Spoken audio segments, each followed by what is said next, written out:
কিচেনটা তো আপনাদেরকে দেখালাম, এবার আপনাদেরকে আমি ওয়াশরুমটা শেয়ার করব। এইটা হচ্ছে ওয়াশরুম। এই হচ্ছে ওয়াশরুমটা, অনেকটা বড়, মানে কমন ওয়াশরুম, যথেষ্ট বড় একটা ওয়াশরুম। এই পাশটাতে ব্ল্যাক টাইলস লাগানো, এই দিকটাতে হচ্ছে পুরোপুরি সাদা মানে হোয়াইট টাইলস লাগানো, নিচে টাইলস লাগানো আছে, এখানে ওয়েস্টার্ন বসানো আছে, কলের ফিটিংস কিন্তু পুরোপুরি কমপ্লিট করা আছে। এখানে একটা পাখাও আপনারা পেয়ে যাচ্ছেন, এখানে একটা বেসিন কিন্তু আপনারা পেয়ে যাচ্ছেন। আরেকটা জিনিস আমি দেখাবো, সেটা হচ্ছে ফার্স্ট আপনাদেরকে গেটের থেকে ঢুকি আপনাদেরকে একটা জিনিস আমি শেয়ার করে নিই, সেটা হচ্ছে এই পজিশনে আপনারা একটা শু স্টোর পাচ্ছেন, মানে মেন গেট থেকে ঢুকে এই পজিশনে একটা শু স্টোর পাচ্ছেন। এখানে পুরোপুরি 4টে বক্সের মতো আছে। এই হচ্ছে একটা, এটা একটা, পুরোপুরি এখানে আপনারা কিন্তু অনেকগুলো মানে প্রায় 10-12টা কিন্তু এখানে শু আপনারা রাখতে পারবেন। আর এটা হচ্ছে উপরে একটা সিঁড়িটা জাস্ট দেখুন যে কত সুন্দর করে সাজানো আছে, এগুলো কিন্তু পুরোপুরি মার্বেল করা আছে। আর সিঁড়ির নিচটা এই পজিশনটা পুরোপুরি একটা স্টোর করা আছে, এই পজিশনটা পুরোপুরি একটা স্টোর আছে। এই হচ্ছে একটা স্টোর করা আছে এই পজিশনটা। আর এটা হচ্ছে সেকেন্ড বেডরুম। সেকেন্ড বেডরুমটা কিন্তু যথেষ্ট বড়, প্রায় 12x12 সাইজের একটা বেডরুম, উপরে সুন্দর ফল সিলিং করা আছে।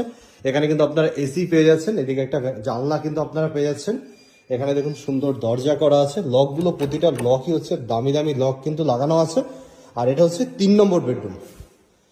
এই হচ্ছে 3 নম্বর বেডরুম। প্রতিটা বেডরুমই কিন্তু আপনারা এসির পয়েন্ট পেয়ে যাচ্ছেন। এখানে দেখুন এসির পয়েন্ট আছে, এটা এসি আছে, এসির পয়েন্ট আছে। এখানে একটা ওয়ার্ড্রপ কিন্তু করা আছে, এই পজিশনে একটা ওয়ার্ড্রপ পেয়ে যাচ্ছেন। উপরে সুন্দর ফল সিলিং আছে, পাখা লাগানো আছে, এদিকে একটা জানলা কিন্তু আপনারা পেয়ে যাচ্ছেন। প্রতিটা জায়গা হচ্ছে একদম সুন্দরভাবে গোছানো আছে।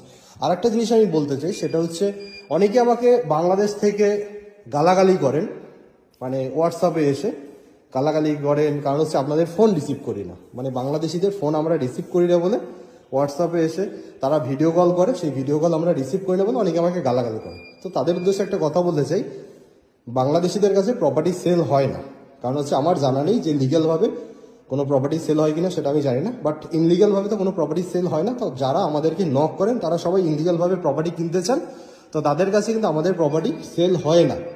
আমি একদম ডিরেক্ট আপনাদেরকে বলে দিচ্ছি। তো আপনারা এইভাবে ফোন রিসিভ না করার কারণে আপনারা এসে গালাগালি করবেন না, ওটা আপনাদের বাংলাদেশি মানায়, এটা এখানে মানায় না। তো আপনারা এসে গালাগালি করবেন না, অকারণে কারোকে গালাগালি দেওয়াটা ঠিক না।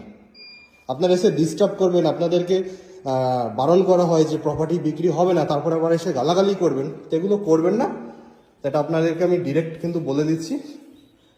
আপনারা ওগুলো ইলিশ মাছ নিয়ে তর্কাতর্কি করেন, ওগুলো ঠিক আছে, বাট আমাদের প্রপার্টি নিয়ে কোনো রকম আপনারা বাজে মন্তব্য করবেন না।